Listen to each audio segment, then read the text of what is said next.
So as you probably already know, Six Flags is in complete and utter disarray. Rides are malfunctioning, park presidents are leaving in a mass exodus, and the parks are an absolute ghost town.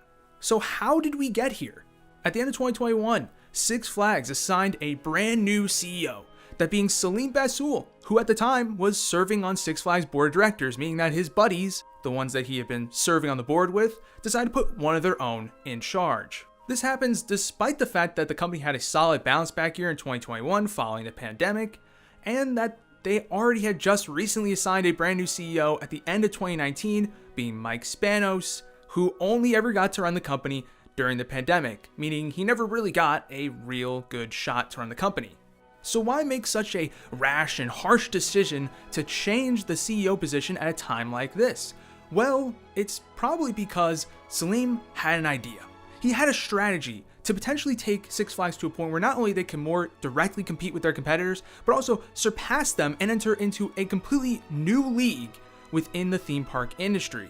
So what was Salim's grand strategy? Well, he wanted to raise prices and by nature would end up ultimately lowering attendance, which would make guests happier because there'd be less lines and less crowds, but the guests would also be spending more because prices would be increased. And as a result of the lower attendance, you wouldn't need to hire as many employees to run the park, thus saving on cost. It's a strategy that Salim believed would position Six Flags into being a premium theme park experience, when before they had really been the bargain bin, cheap theme park experience for most guests. Instead, Salim believed Six Flags could be much more. But if you watched the last video, you know it didn't quite end up turning out that way. In quarter 2 of this year, the first quarter that they implemented this strategy, they missed expectations on earnings by 50%. Simply put, that is atrociously bad. Worse, Salim didn't back down. He said, no, this is the right strategy. I believe in it. We're not doing anything to change it, and things are gonna get better, guaranteed. Well, Six Flags just reported their third quarter earnings. And if you don't know, this is the most important quarter of the year for these regional theme park players like Six Flags and Cedar Fair, because this includes July, August, and September. And as a result, because it has majority of the summer months in it, it has typically the most revenue and net income included in it. So if Six Flags were to do really good here, it could theoretically make up for the really poor quarter 2. So what do you say, Six Flags? Come on, you can do it!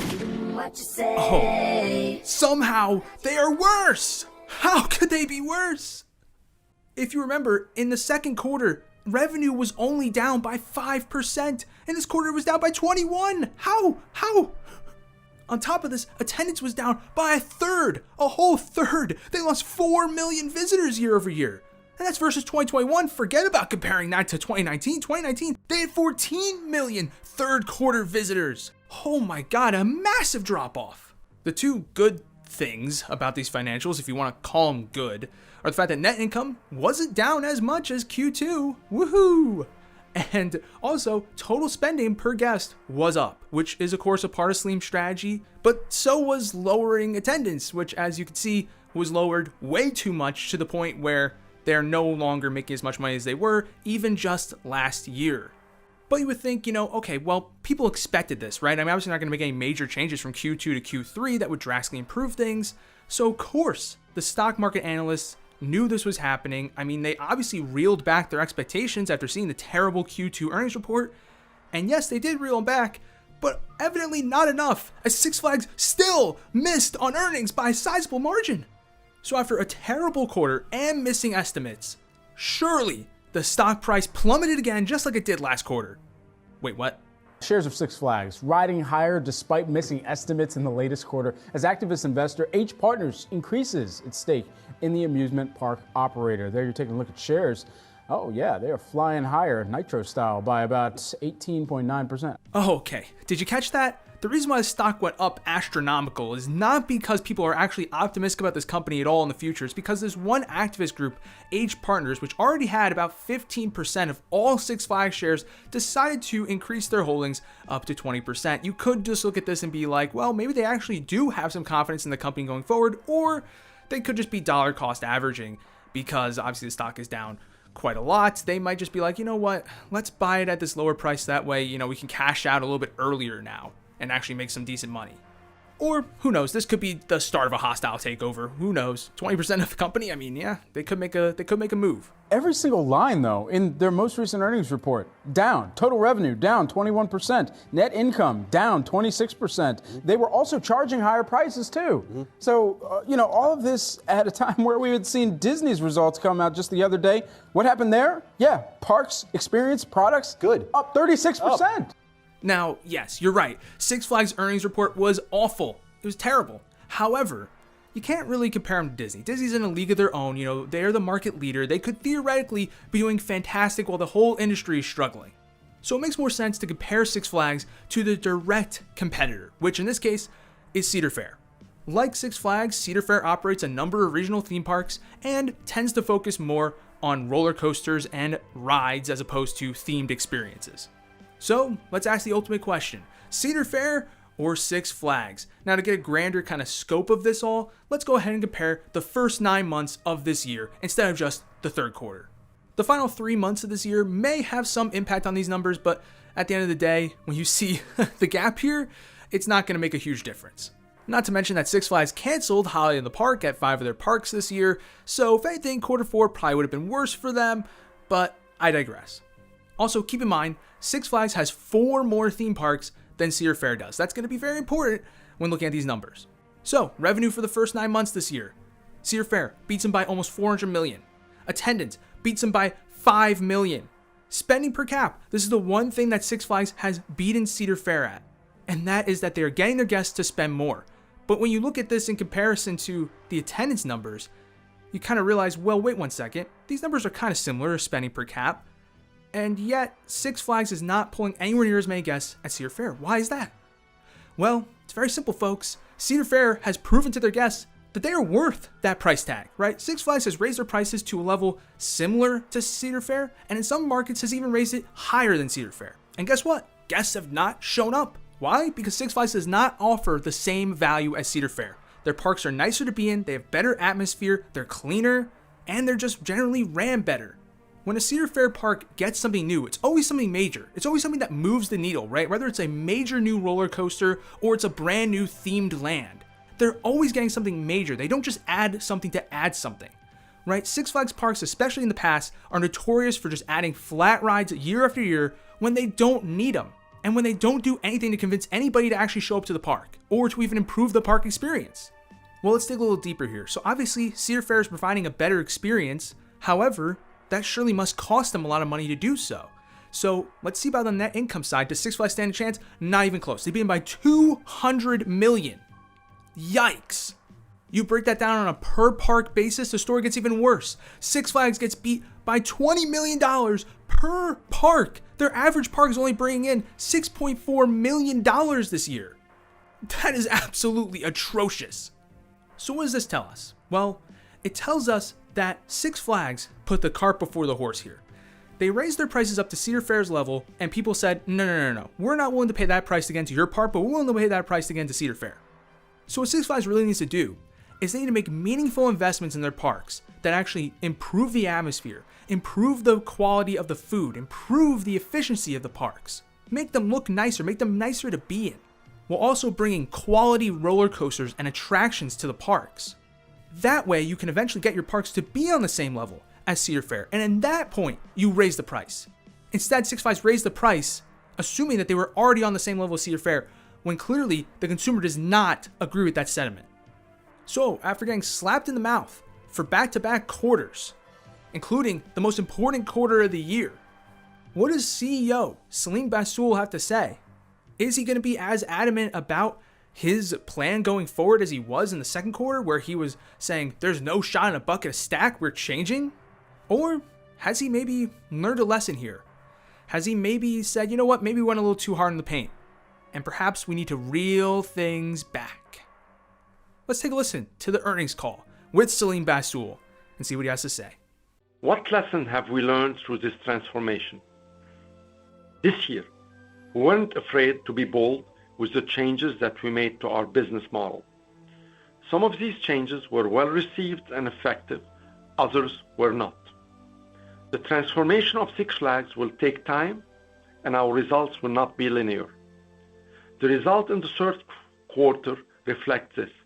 A quarter in which we also were faced with inclement weather, record inflation, and sky-high gas prices that negatively affected attendance. Not gonna lie, they has the first half. Salim is clearly admitting, well, yeah, things didn't go right, we made some mistakes, and we learned some stuff, but then he immediately follows that up with excuses that no other company in the theme park industry right now is saying is a problem at all, right? I mean, Cedar Fair is breaking records out here, and Disney, Universal, SeaWorld, they're all having fantastic quarters as well. So to bring this up and say, oh yeah, but that's why attendance was low, it's nothing but excuses, when really, you need to own up to the fact that your strategy led to that low attendance. But regardless, you said you learned some lessons. Okay, did those lessons actually amount in a new strategy? Salim says they did. I would now like to discuss how we are applying the lessons we have learned over the last year to our new strategy. Our team is applying these lessons in 4 main areas. First, making further investments to the park's infrastructure, new rides, and the guest experience, including marketing and technology initiatives to reach new consumers that are likely to enjoy the theme park experience. Second, fine-tuning our product architecture and pricing. Third, establishing a strong autonomous culture with an emphasis on cost discipline. And finally, amplifying our seasonal events. These initiatives will never be complete as we seek to continuously improve, but we are beginning to see green shoots that this is the right path forward.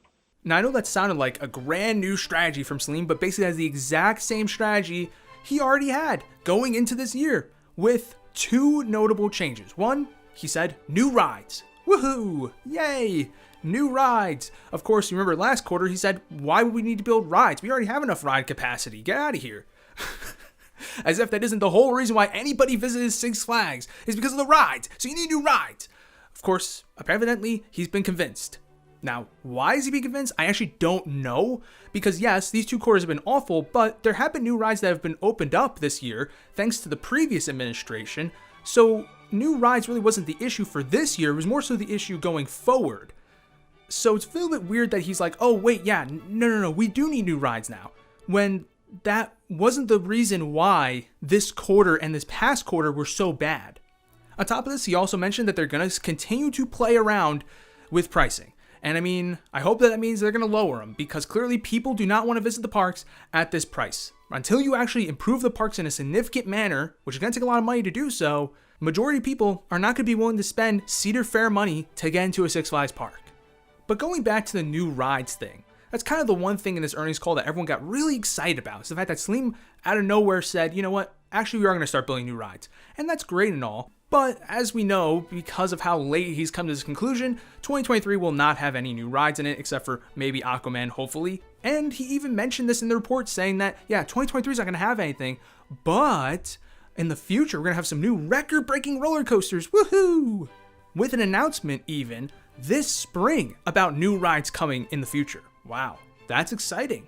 But there are a few concerns with this. I mean, for one, 2023 is looking pretty dire. I mean, yes, you're talking about playing around with pricing, which might get some more people to come back to the parks, but I can tell you, as we'll talk about a little bit later in this video, Salim hasn't changed pricing in a super significant way. So, though 2023 will probably be an improvement over 2022, it will still be a piss poor year. With that being the case, is it a smart idea to announce your new rides for 2024 at the very beginning of the 2023 season? Probably not. That's probably pretty stupid. You're basically telling your guests, hey, don't come this year, because next year you'll actually have something new to go visit. It's kind of the reason why, like a park like Universal, for instance, will clearly and obviously be building a new attraction, but won't say anything about a release date or even announce it until only a couple months in advance, because they don't want people delaying their trips until that ride comes out.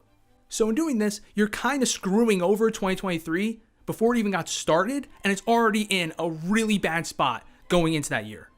On top of this, with 2022 being way lower on the income side than they're used to, and 2023 presumably being in the same boat, how much money is Six Flags really going to have to play with as far as investing in new attractions for 2024 and beyond?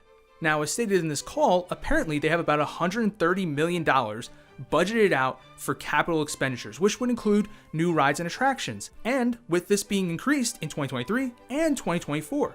However, considering the lower than usual income that they're going to be seeing this year and next year, and the amount of debt that they're straddled with from COVID, surely there's going to have to be some cuts made, and indeed they did announce that. Of course, that $130 million that was spent this year on capital expenditures was all spent on beautification and events. There were no new rides built that weren't already paid for.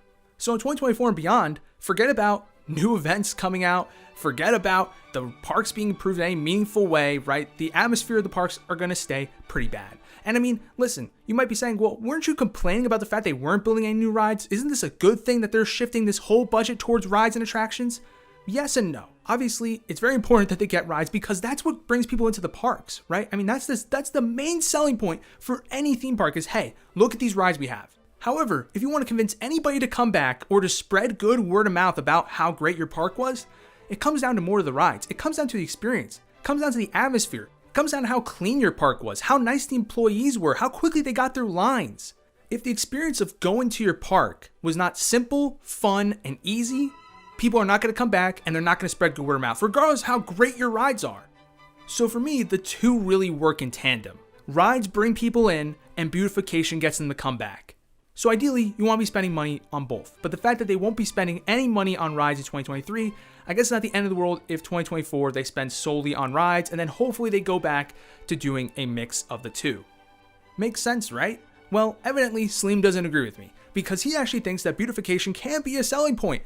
He mentioned how they didn't spend money on marketing this year and blames that as a reason for why people didn't come to the parks or didn't like the price that they saw because he claims that they didn't communicate the value.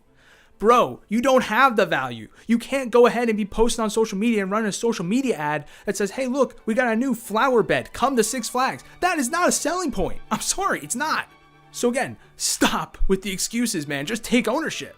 But this wasn't the only delusional statement that Salim said during the call. He also then said, our social media reach is second only to Disney, which from a follower basis, because you have accounts for all of your parks individually, might be true, but I can tell you, in execution, it's certainly not. And then he brags about pushing the decision making of many things onto the parks themselves because they know how to do it better than anybody else, which sounds great in practice, but when you consider that either he fired or had a bunch of park presidents leave and hasn't replaced them yet, who are you even putting these decisions on? Who's actually making these decisions? I don't know. But that then brings us to the most important part of this call, and that is with the pricing. As I've said time and time again, clearly, audiences are not willing to spend this kind of money to go to Six Flags. They're just not. So something needs to change. Either the value needs to improve, which, let's be real, is going to take a long time to do, or the price needs to come down. So let's see what Salim's strategy is. Well, before we even get to that, apparently they're saying that October, which was not in this earnings report, by the way, that's in the next one, was so incredible when it came to annual pass sales that they went from having 44% of active pass holders compared to 2019 to having 89%. That is a massive jump and isn't really that far off from where they were in 2019, considering all the price increases they've had. That sounds amazing, right? One thing they don't really mention here, though, is the fact that, well, kind of had a bit of a deep discount going on in October, a bit of a sale, which more than likely attributed to this increase in annual pass sales. And as you can see, the lowest annual pass price has been brought down during the sale to $65 a pop, which at Six Flags Great America, which is for what this is, was very similar to what you could get a season pass for during 2018 and 2019, even before that. I mean, this is a great price tag. And so it means Salim actually listened. He actually did learn his lesson. He lowered the prices. Fantastic. However, not so fast. Salim went ahead and removed a ton of the benefits. For $60 for an annual pass, you used to be able to get perks such as bring a friend free days, access to the water parks, as well as access to all Six Flags parks, to name a few. Now, either those perks are completely gone, like bring a friend free days, or they've been locked behind much more expensive passes, like the being able to visit every Six Flags park, which is now behind the most expensive pass. So yes, under this new season pass tier system, which, by the way, this is the third one they've had this year, Salim has lowered the price down to a comparable level to 2018, 2019 with the sale, but has gotten rid of a lot of the perks and benefits that used to come at this tier. However, it seems that because of this increase in annual pass sales, it seems that maybe this worked. However, keep in mind that towards the end of 2021, around September, there was a massive sale on season passes for about $40 a pop, right? That lasted all the way to the end of this year. So I wonder what that number versus 2019 is actually going to look like once those annual passes expire. That should be interesting to see. So with Salim adjusting his strategy based on the piss poor performance in quarter 2 and quarter 3 of this year, it seems that maybe there actually is some hope for the future. It does seem like the short term is still going to be pretty bleak, but maybe in the long term things could be salvaged. Right, Salim? Now, where do we stand on the timing of reaching the 25 to 27 million guests per year? I think we've always said that it's a 3-year process. We feel that within the next 3 years we'll reach that target. Oh, so you need until the end of 2025, aka 4 years after you started, to actually get to your ultimate goal. Yeah, you should know, as being somebody who is on the board, that there's no shot in a bucket of stack you are getting that time. Spanos, who didn't even get a chance to run the company, got 2 years. 2 years. 2 years that were shot.